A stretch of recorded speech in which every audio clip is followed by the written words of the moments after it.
Are you tired of Siri's limitations and you want a more versatile AI assistant on your iPhone? In this video, we'll show you how to use the power of ChatGPT, the cutting-edge AI developed by OpenAI, to replace Siri and take your iPhone experience to the next level. The process is pretty quick and easy, and by the end of this video, you'll be able to activate and use ChatGPT on your iPhone instead of Siri. The two apps that we will use for this trick are the Shortcuts app, as well as the official ChatGPT application from the App Store. The next step is to open the link which I've put in the description of this video, and then tap on this Get Shortcut option. And this will be added to our Shortcuts app on the iPhone.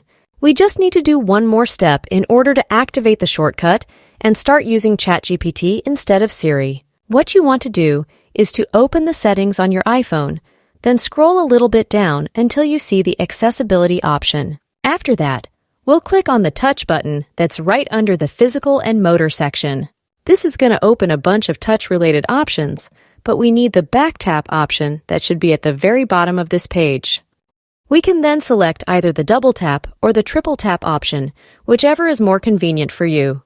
I'll select the double tap option, and you will get a list of all the different actions that we have in here, but the action that we are looking for is the Start Voice Conversation with ChatGPT. Make sure that it has a little check mark next to it, and that means that the option is selected. And we've set everything up. What you now want to do is to either double or triple tap the back of your iPhone quickly, and the voice assistant will be activated in the ChatGPT application. The answers are going to be a lot better, and you'll enjoy using it. Thanks a lot for watching this video, everyone, and I'll see you in the next video.